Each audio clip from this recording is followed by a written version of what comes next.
നീ ഇതോട്ടാടാ അച്ഛാ അല്ല അച്ഛാ ഞാൻ പറയുന്നു കേട്ടോ അച്ഛാ അച്ഛാ തുറക്കച്ചാ അച്ഛാ അച്ഛാ അച്ഛൻ പോയി കിടന്നോ, കുറച്ചുകൂടെ കഴിഞ്ഞിട്ട് ഞാൻ വന്നോളാം.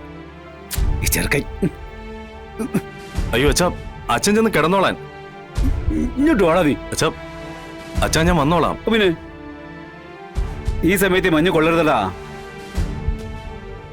പണ്ടേ ഞാനും ഭാമയും കൂടിയേ അത്താഴമൊക്കെ കഴിഞ്ഞ് കൊച്ചു വർത്താനവും പറഞ്ഞ് അല്ല അവിടെ അങ്ങനെ വന്നിരിക്കും. അതൊരു സുഖമുള്ള ഏർപ്പാടാ.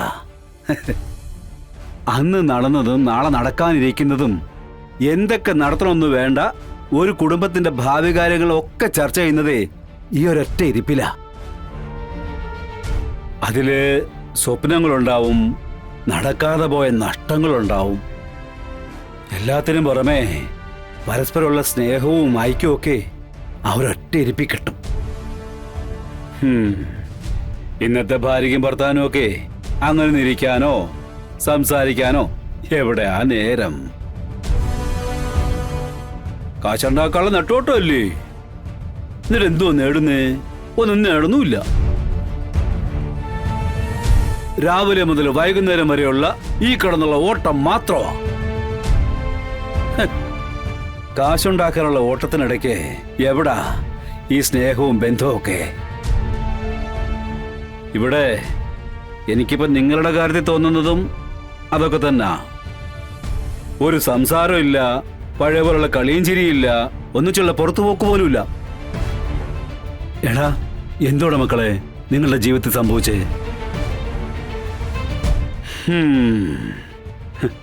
എന്റെ വിഷ്ണുമോനല്ല ശാലിനിക്കൊപ്പം നിൽക്കുന്നതെന്നേ എന്റെ മനസ്സിലൊരു തോന്നല്. ഭഗവാനെ, ഓർമ്മ തെളിഞ്ഞ് വരികയാണോ? എനിക്ക് രക്ഷപ്പെട്ടു. ഞാൻ വിഷ്ണു അല്ല ശിവനാണെന്ന് പറഞ്ഞ് ഈ ഊരാക്കുടുക്കിന്ന് സലാം പറഞ്ഞ് രക്ഷപ്പെടായിരുന്നു. ഒന്നാമത് ഈ അഭിനയം എന്ന് പറഞ്ഞ പരിപാടി എനിക്ക് വശമില്ല. അതിൻ്റെ ഇടയിൽ മറ്റൊരാളായി ജീവിക്കാന്നൊക്കെ പറഞ്ഞാൽ ഒട്ടും നടക്കണ കാര്യമല്ല. വിഷ്ണു അല്ലെന്ന് ഇപ്പൊ അങ്ങ് പറഞ്ഞാലോ? നീ എന്തോടെ ആലോചിക്കുന്നേ? അല്ല അത് പിന്നെ അച്ഛാ ഞാൻ എനിക്കറിയാം. അല്ല നീ ഇപ്പൊ ആലോചിക്കുന്നതേ അച്ഛൻ ഇതൊക്കെ എങ്ങനെ മനസ്സിലാക്കിയെന്നില്ലേ? അതൊക്കെ ഉണ്ട്. നിനക്കേ ശാലിനിയോടുള്ള സ്നേഹത്തിന്റെ ആഴം മനസ്സിലാക്കിയോണ്ട് തന്നെ ഞാനിപ്പോഴേ ഈ വെഡിങ് ആനിവേഴ്സറി ഇത്രയും മനോഹരമായിട്ട് നടത്താൻ പോകുന്നതേ.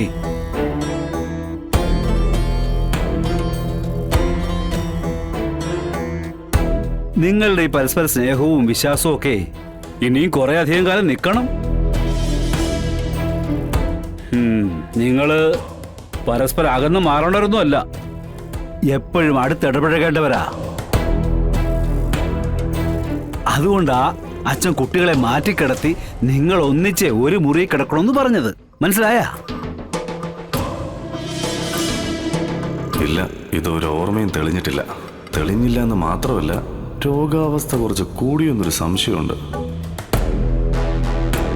അച്ഛനെ കാണിക്കാനാണെങ്കിലും എന്ത് പറഞ്ഞാ മുറിയിലേക്ക് കയറി ചെല്ലുക? രാഘവേട്ടൻ കിടക്കുന്നില്ലേ? കിടക്കാം. പിന്നെ തമിഴ്നാട്ടിലൊരു ആചാരമുണ്ട്, ശാന്തി മുഹൂർത്തം എന്ന് പറയുവേ.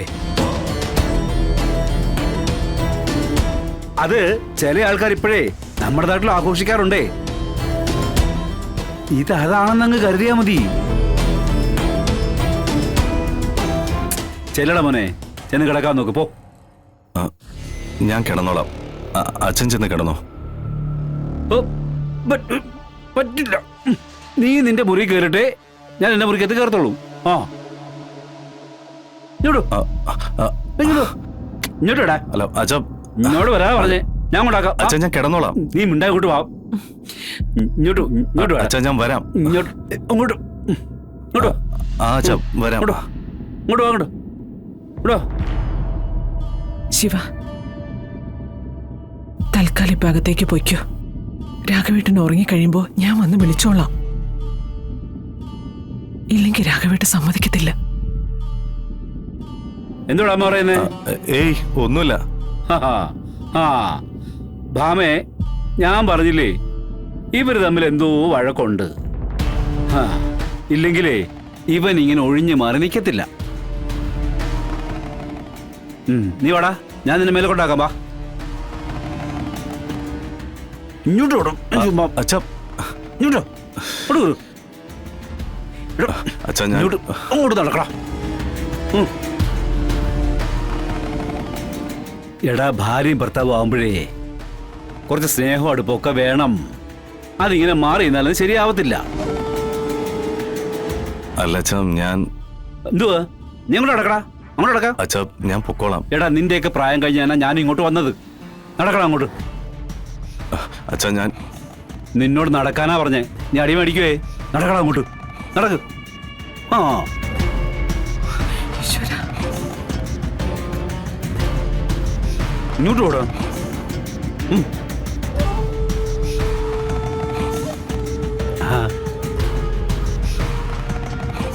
മോളെ, ഞാൻ ദേ കയ്യോടെ ഇവനെ കൂട്ടിക്കൊണ്ട് വന്നിട്ടേ.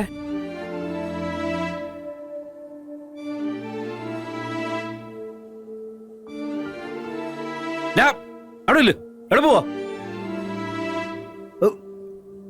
ഇങ്ങോട്ടില്ല, ഇങ്ങോട്ടു. ദേ വഴക്കൊക്കെ മാറ്റിയേ സന്തോഷത്തോടെ രണ്ടുപേരൂടെ എന്തെങ്കിലുമൊക്കെ മിണ്ടിയും പറഞ്ഞിരിക്കേ. ഇനി ഇവിടെ ഇറങ്ങി അങ്ങ് പൊക്കളയില് കേട്ടാ. ആ ആ ആ, നീ ഇതങ്ങോട്ടാടാ. അച്ഛാ അല്ല അച്ഛാ ഞാൻ പറയുന്നു കേൾക്കോ. അച്ഛാ അച്ഛാ തുറക്കച്ചാ. അച്ഛാ അച്ഛാ അല്ലെങ്കിൽ നീ ഇറങ്ങിയാണ് പൊക്കളഞ്ഞാലോ. ഇത് പുറത്തു പൂട്ടാം. അച്ഛാ അച്ഛാ വാതിൽ തുറക്കച്ചാ. തട്ടണ്ട, ഞാൻ പുറത്തുനിന്ന് പൂട്ടി. അച്ഛാ ഓ അവിടെ കൂടാ.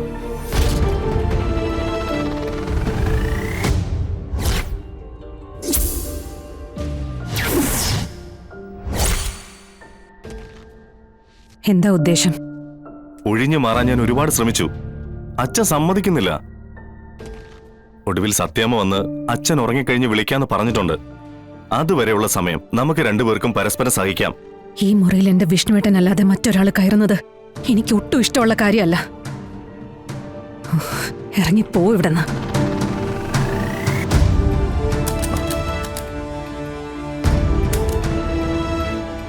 പുറത്തൊന്ന് ലോക്ക് ചെയ്തിരിക്കുക. അല്ലെങ്കിൽ തന്നെ ഞാൻ ഇങ്ങോട്ട് ഇഷ്ടപ്പെട്ട് കയറി വന്നതാണെന്നാണോ വിചാരിക്കുന്നേ? എന്റെ ഗതികേട് കൊണ്ട് കയറിപ്പോയതാ. ആ അച്ഛന്റെ അസുഖം, സങ്കടം, സ്വന്തം മകനോടുള്ള അടങ്ങാത്ത സ്നേഹം, ഇതെല്ലാം കണ്ടപ്പോ മനസ്സലിഞ്ഞു പോയതാ. അത് തന്നെ എന്റെ ഗതികേടെന്ന് ഞാൻ പറഞ്ഞു പോയത്.